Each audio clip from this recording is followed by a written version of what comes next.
So this is kind of for anyone who doesn't own this car, everyone who obviously owns this, and maybe you guys will find some quick tips in here. But I kind of wanted just to go over the cluster actually, because it's really, really cool. Toyota did a really good job. As you can see, it's just changing different things as I'm sitting here and idle. So let's get into it. So this thing I found is pretty annoying, but to give you the key, the number that it seems to go off on for the, let me set this back, not ready to drive.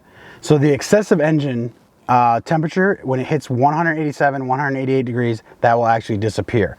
So this screen here is telling you not ready to drive because the car is not on. So if we turn the car on, press the clutch in, this is going to start the car. Pretty basic stuff here, but you got the cool display. So here's that screen that pops up that I was just talking about. And this will go away automatically at 187 to 189 degrees Fahrenheit on the left, as you can see. But I really want to talk to you guys a little bit about some of the stuff on the cluster, what you guys can do with it. I found like not really a secret menu, but this is how I like mine set up when I start the car, and I'm just going to kind of start driving until the car gets to the correct engine operating temperature. Let's get into the display. So if you don't know, this is going to be your gear selector, which is super cool. But if you hold this OK button down, you get into this menu and you can shift from left to right. But I found a hidden menu kind of if you go one screen over, because I was actually wondering, how do I get this one to show up on the other side? So this is where you can actually display things like if you want the audio or you don't want the audio in the menu, you just would deselect these options here, and then you would just go back and you can go up and down. This is your all-wheel drive. So when you're in we're in a 60/40, so I noticed that the front wheels will actually have more blue lines coming on, or markers if you will, and the rears will be a little bit less, and it changes when you go into the 30/70 mode and the track mode 50/50. On the left right now, this is the boost gauge. This thing goes to about 2 bars. It's got a cool little pink line that'll actually kind of like hold for a minute and then it disappears. Let's see if I can imitate that.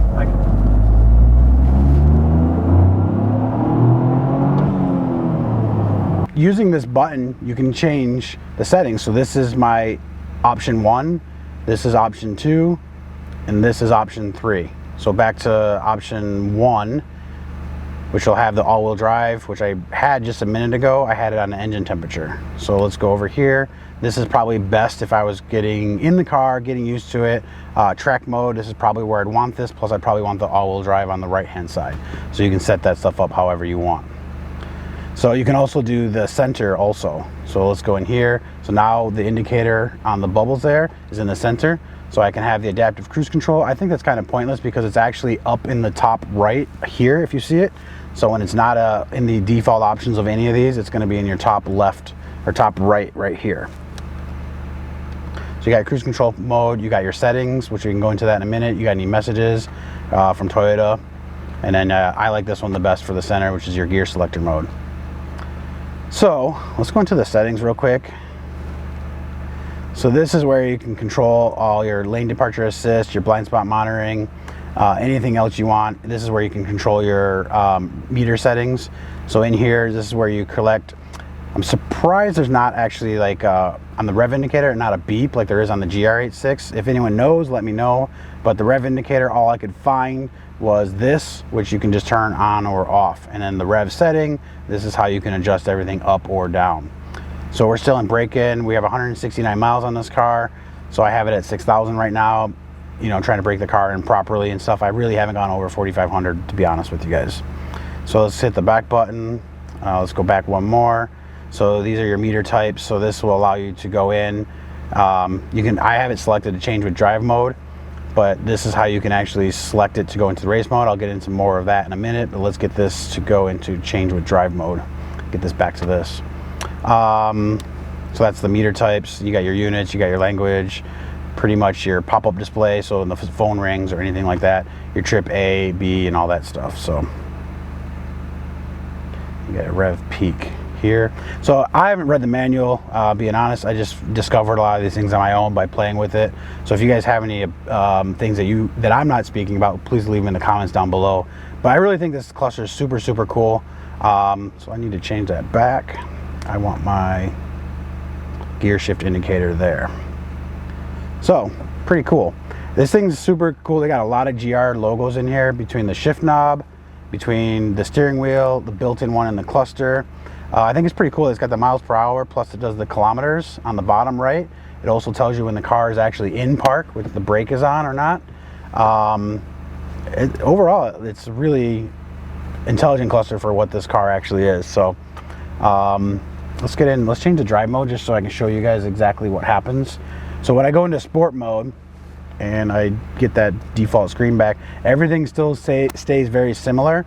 I got miles per hour over on the right hand side here, but this is used so basically with daily driving you're going to want to see your low RPMs and things like that, you know, for EPA and having good gas mileage and stuff like that. But if you're on the track, you really only care about everything from 4,000 up to red line, and you want, so they widen that up for you so you can actually zone in, hone in, and see exactly where you're at, and you know when to shift a little bit better. So that's my quick tutorial of the gauge cluster for anyone who hasn't seen it. Any owners, obviously you guys know most of this stuff. You guys might even know a couple things that I haven't shown you guys, but super intuitive. I really like the way everything's set up on the steering wheel. The steering wheel feels good. This car is optioned with the heated steering wheel. I've really fallen in love with that. It's been pretty cold here in Las Vegas. It's got the heated seats. So one button to always press when you get in the car is you want to press your IMT button, which is going to display on your lower left. That's your manual trans basically, but you're matching rev matching.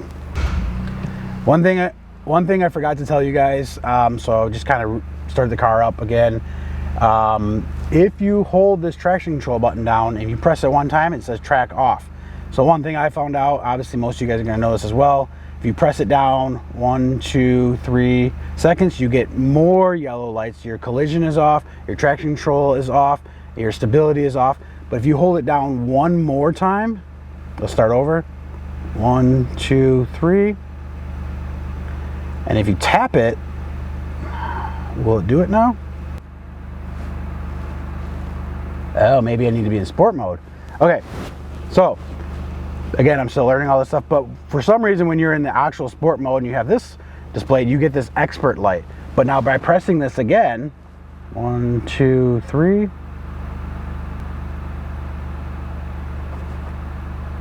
And I did a quick tap on that before, and then the expert button went away. So maybe someone can clarify why. So see a little bit longer hold. Now the expert's gone again. So if anyone knows what the expert mode is and what the differences are, I've actually been taking it off, and I think the car is actually, it's the opposite of what it actually says. I feel like I can do a little bit more when the expert mode is off. So if anyone wants to comment below, please feel free to give me some insight.